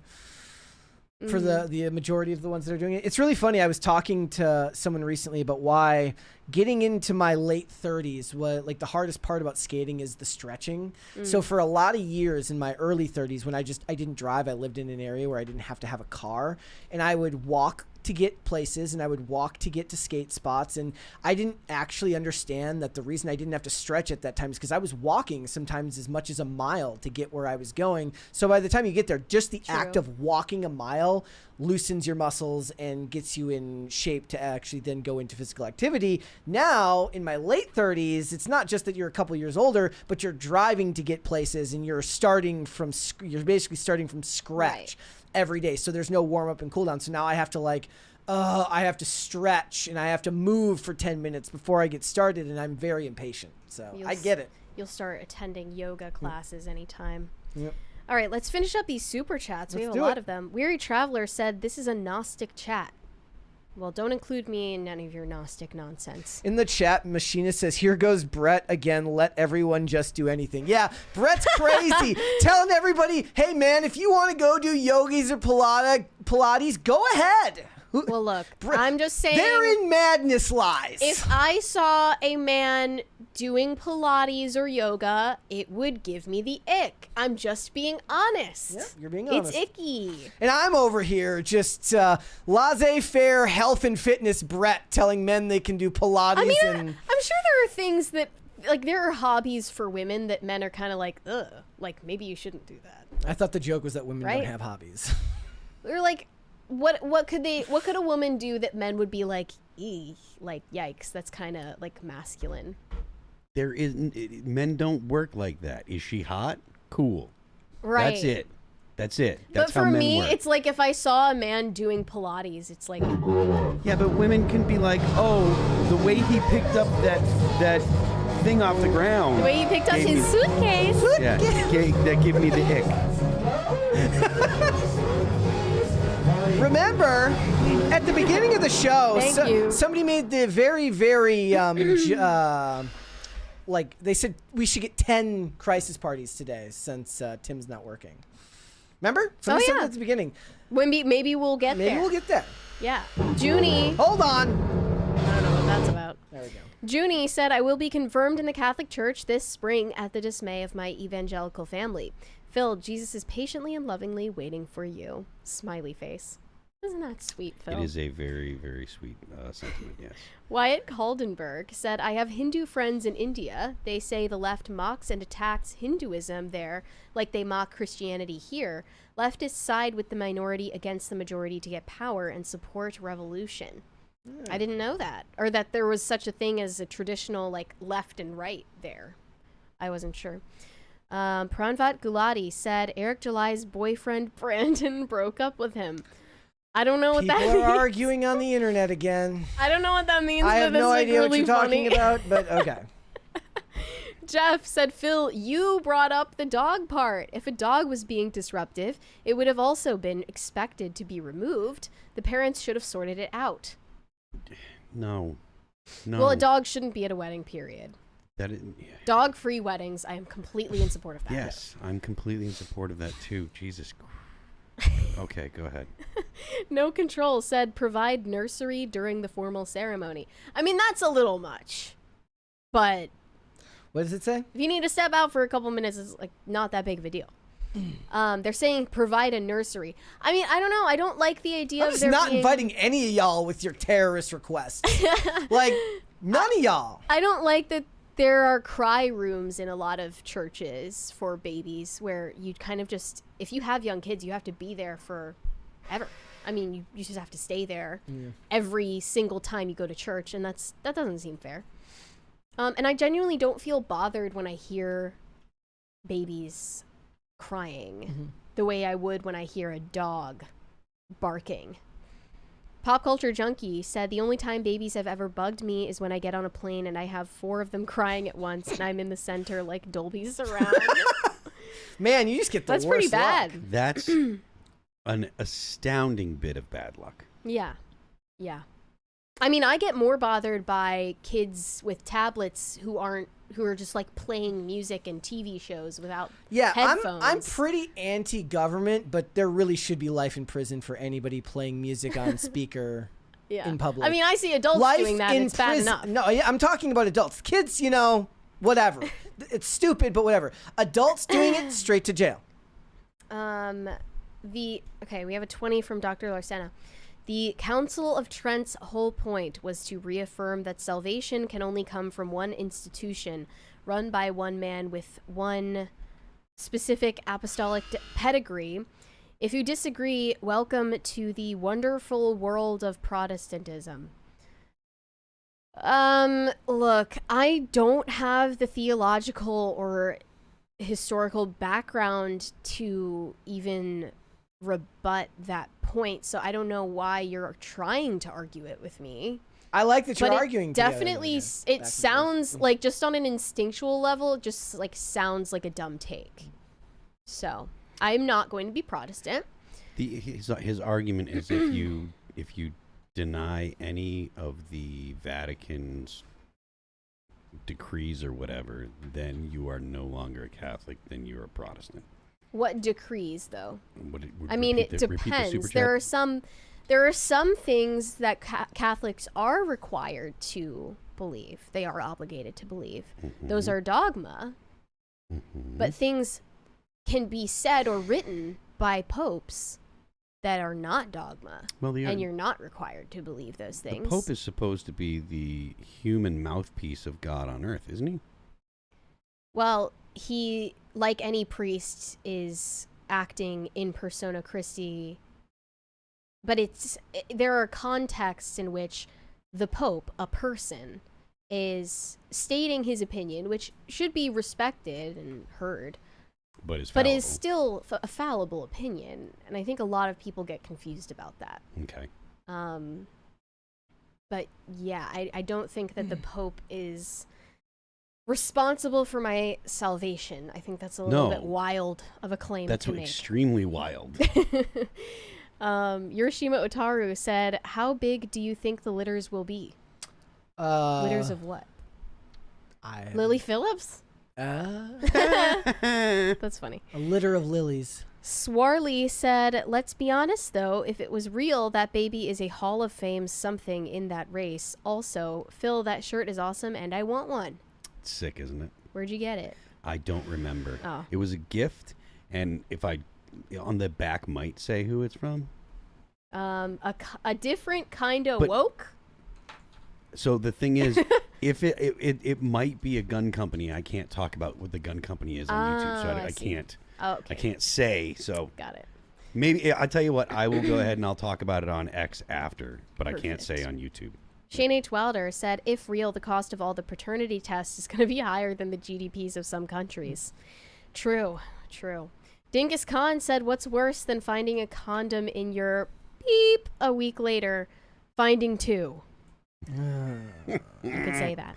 Mr. That's Moose a real Knuckles said, possibility for those ladies. Ayo, Brett Chacho and the whole gang is back together, currently listening to a backlog of PCC. Just wanted to wish y'all a heartfelt let's go. Let's go. Thanks for stopping by. Thank you. Corn Pop said, hey Mary, every time I think I of interested galactic space travel, I think I of you. Tell douchebag I said hello. I have no idea what any of that meant. Neither do I. Joseph Fazio said, Kash Patel confirmed, Avengers assembled. Let's go. Start with the investigations. I can't wait. James Coderidis said, countdown to extinction or euthanasia, and why?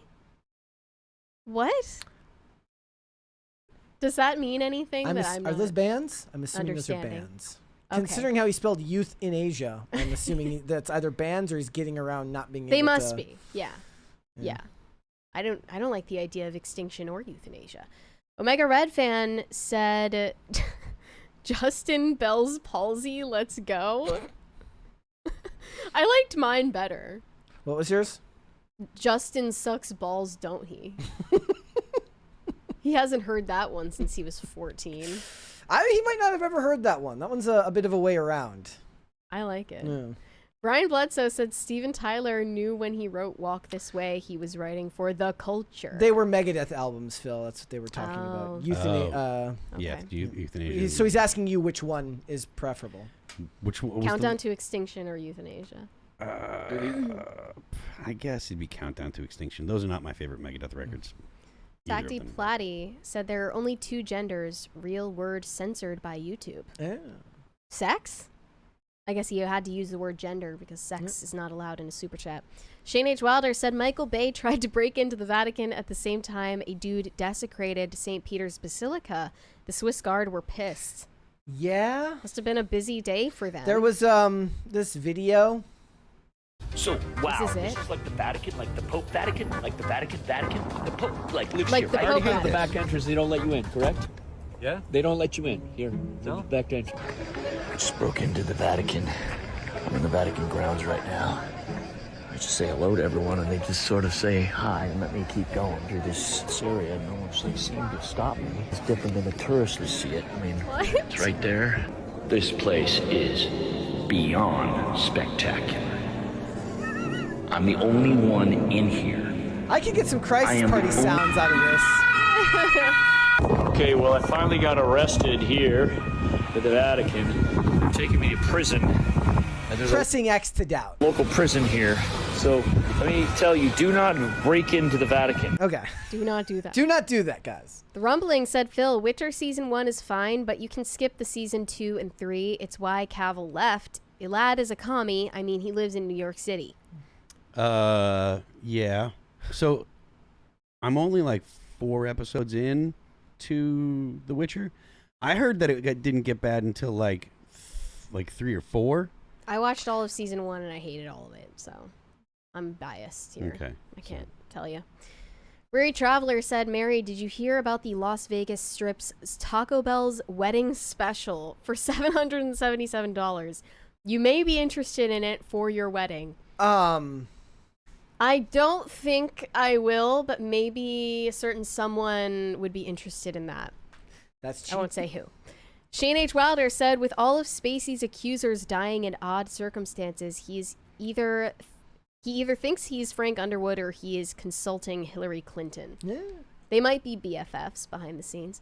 Mr. Moose Knuckles said, bro, did Brian Cox just pull the but he's just a quirky dude on Kevin Spacey? Every day we stray further from God. I mean, basically that, yeah. He was like, I mean, maybe he pushed his luck, but who doesn't, right? Right? I'm like, I don't know if everyone finds that relatable. No Control said most of the famous physicists were men of faith. I mean, yeah. I don't know about most, but yeah. I know The Christian physicist. Yeah, I mean, like I said, the thing is, it's very easy.